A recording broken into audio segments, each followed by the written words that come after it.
Olá, caros alunos. Iniciemos mais uma aula de filosofia. Nós vamos falar hoje um pouquinho mais sobre um filósofo que foi um contribuinte da antropologia filosófica, da qual a gente falou em aulas anteriores, o Ernest Cassirer. Cassirer, ele nasceu em 1874 e morreu em 1945. Ele era de uma família judaica e com boas condições financeiras.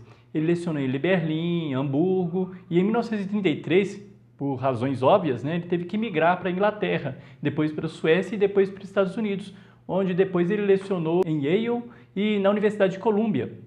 Ele se interessou pelas ideias filosóficas entrelaçadas com as científicas, ou seja, a relação entre filosofia e ciência. E escreveu várias obras, entre elas nós temos O Problema do Conhecimento na Filosofia e na Ciência da Época Moderna, que foi publicado em 4 volumes, 1906, 1907, 1920 e 1940, O Indivíduo e o Cosmo da Renascença, publicado em 1927, e A Filosofia do Iluminismo, publicado em 1932. Ele possuía uma consciência histórica que o acompanhou até mesmo em suas obras mais teóricas. E em 1910, Cassirer ele vai publicar um livro chamado O Conceito de Substância e o Conceito de Função. Nesse livro, ele vai mostrar que o desenvolvimento do pensamento científico ele nos obriga a passar do conceito de substância para o conceito de função. Em que sentido? Olha, as ciências elas progrediram justamente porque elas deixaram de buscar as substâncias de uma forma metafísica, E elas passaram a se dirigir para as pesquisas das leis gerais, ou seja, das relações funcionais. Num certo sentido, elas matematizaram o mundo. E, assim como as funções matemáticas não se obtêm por abstração, elas são, na verdade, uma construção do pensamento, da mesma forma também os pontos de vista, as teorias e as relações funcionais que instituem vinculam objetos do conhecimento científico. E não só do conhecimento científico, do conhecimento comum também. Elas são produtos do pensamento que tornam possível, a priori, o conhecimento. E o fato de que a ciência consiste em teorias ou relações construídas pelos homens e que os objetos da ciência sejam instituídos por esses pontos de vista e por essas teorias, isso não significa de modo algum que a gente vai cair num subjetivismo ou um relativismo, O que ele vai escrever? Ele vai escrever dessa forma, olha, nós não conhecemos os objetos como se eles fossem dados e determinados como objetos, antes, independentemente de nosso conhecimento. Ao contrário, nós conhecemos objetivamente, já que, no transcorrer uniforme dos conteúdos da experiência, criamos determinadas delimitações e estabelecemos determinados elementos duráveis e determinadas ligações entre eles. Existe uma avaliação subjetiva preliminar a esse conhecimento. Então, mais ou menos, eu estou banalizando, mas é mais ou menos por aí. Ou seja, nada é totalmente objetivo. Cassirer, ele não submeteu a análise filosófica somente às ciências. Ele também pretendeu, com a filosofia, delimitar as diversas formas fundamentais da compreensão do mundo, umas em relação às outras, e captar cada uma delas o mais claramente possível em sua tendência peculiar e em sua forma espiritual peculiar. Mas o que seriam essas formas simbólicas? Vai ser muito fácil entender isso. Olha, por que você pensa quando você fala em simbólico? Essas formas fundamentais de compreensão do mundo, elas são formações simbólicas, como a gente tem o mito, a gente tem a arte, a linguagem e nós temos também o conhecimento de uma forma geral.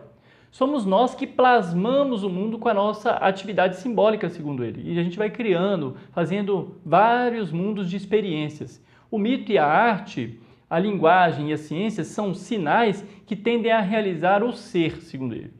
Confrontado com os animais, nós observamos que o ser humano não somente vive em uma realidade mais vasta, mas também, por assim dizer, em uma nova dimensão da realidade. Por isso, Cassirer ele vai chamar o ser humano de um animal simbólico. Com sua atividade simbólica, ele superou os limites de sua vida orgânica.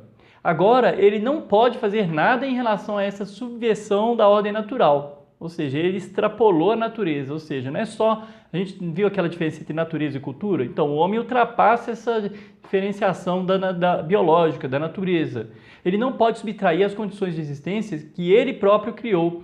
Ele deve se conformar com elas. Ele não vive só no universo físico, mas também no universo simbólico.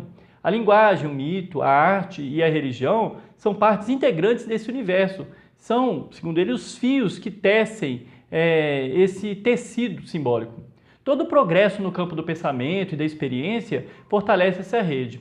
O ser humano ele não pode mais ver a realidade face a face, Ele não olha para a realidade como ela é. Ao invés de defrontar com as coisas, ele está sempre consigo mesmo, com suas formas linguísticas, de imagens artísticas, de símbolos míticos, de ritos religiosos, a tal ponto que não pode mais ver e conhecer nada senão por meio dessa mediação, entre aspas, artificial. E a situação é a mesma no campo teórico e no campo prático. Também no campo prático, o homem ele não vive em um mundo de puros fatos.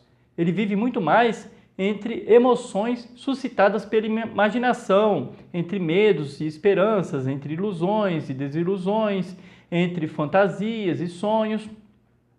Epiteto uma vez disse o seguinte, olha, aquilo que perturba e agita o homem não são as coisas, e sim suas opiniões e fantasias em torno das coisas. Ou seja, aquilo que vai perturbar, que vai agitar o ser humano, não é as coisas mesmas, né? Igual, qual que é a fantasia que eu faço, por exemplo, da morte? Né? Qual que é a fantasia que eu tenho em relação ao mundo material? Qual que é a carga simbólica que esse mundo carrega? É isso que vai perturbar o homem, que vai gerar ou satisfação, insatisfação, alegria ou tristeza, isso que Epiteto vai dizer. Isso tem a ver um pouco aqui com o que Cassiri vai falar em relação ao homem como um animal simbólico. Só como exemplo, olha, todo dia é igual a qualquer outro, concordam comigo? Todo dia é um dia a mais, um dia a menos, é igual a qualquer outro. Mas vamos supor que ontem foi o primeiro dia em que você encontrou a pessoa com quem você se apaixonou. Você se apaixonou por essa pessoa e ontem foi o primeiro dia. Pensa no dia seguinte. A sua visão no mundo vai mudando. Ela não vai ser a mesma, né? Então esse dia é um dia importante para você. Ele ganhou uma carga simbólica. Suponhamos também que você passa todos os dias por uma determinada esquina, né? E você passa sempre distraidamente, né? Só que aí, em determinado dia, você é assaltado. Nunca mais você vai passar naquela esquina sem se lembrar desse fato. Concorda comigo? Então, ou seja, a carga simbólica do dia, né, e da data, né, exatamente daquele lugar também, é transmitida, é transferida por um fato, acontecimento e por você mesmo, né? Então, o que mudou? Foi o dia de hoje? A esquina? Não. Quem mudou foi você, a partir dessa carga simbólica que o dia ou a esquina vão ganhando a partir de então.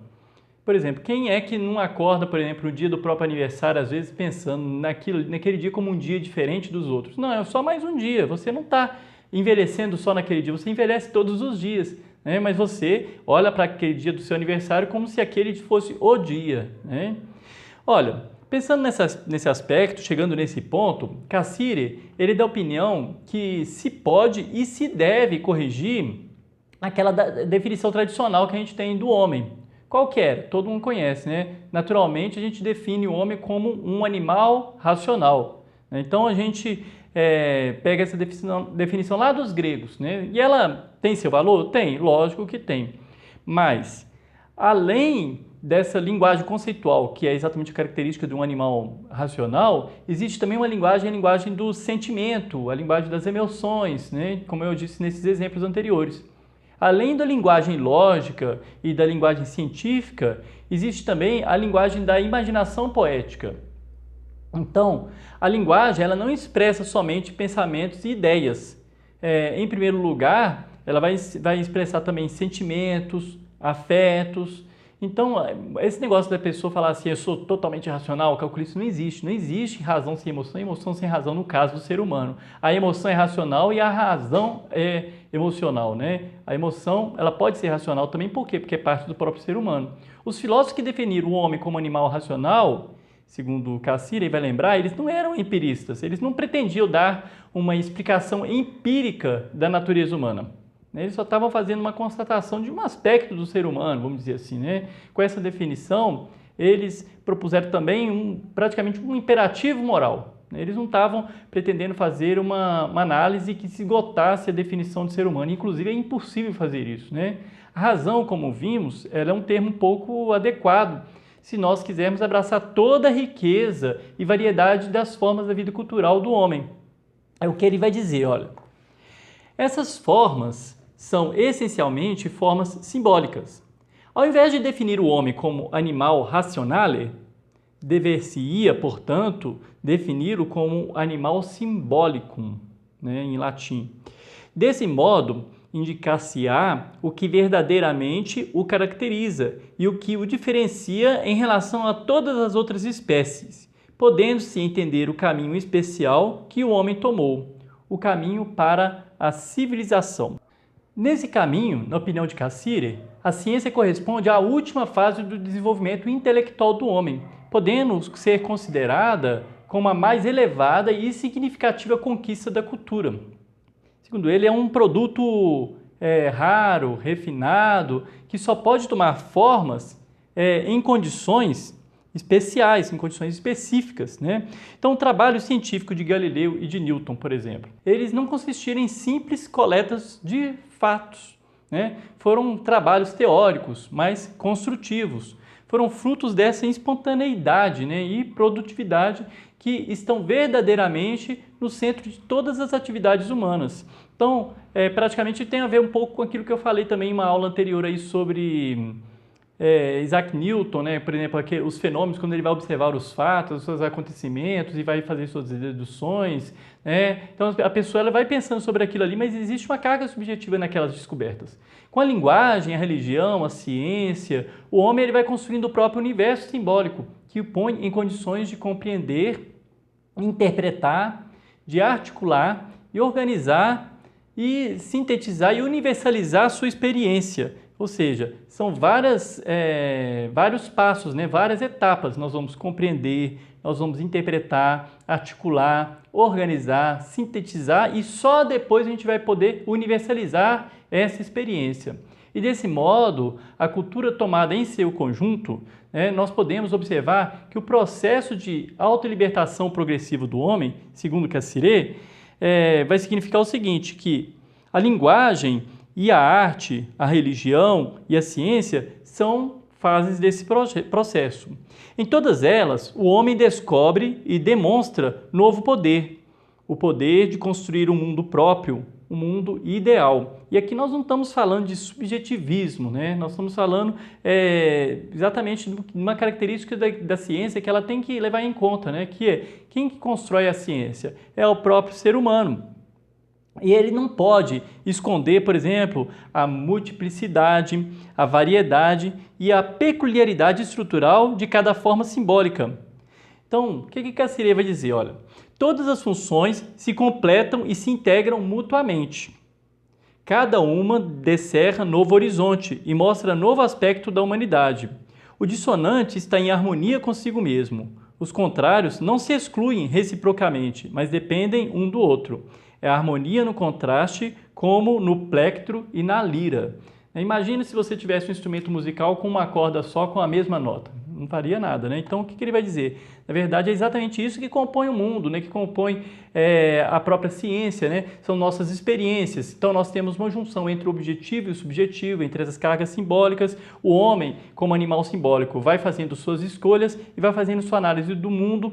E é exatamente isso que vai caracterizar o homem em diferenciação com os animais, né? Porque, como a gente já viu em aulas anteriores, os animais eles podem ter uma certa característica de linguagem, de comunicação, né? Podem ter um certo tipo de racionalidade, principalmente uma racionalidade imediata para determinados fins, mas essa ideia do homem como animal simbólico que constrói a cultura, isso é especificamente humano, né? E exatamente aí que a gente pode colocar de uma forma bem enfática a diferença entre o homem e os animais. Então eu espero que tenha sido claro. Qualquer dúvida, crítica ou sugestão podem deixar nos comentários ou então mandar no e-mail se ficar mais à vontade.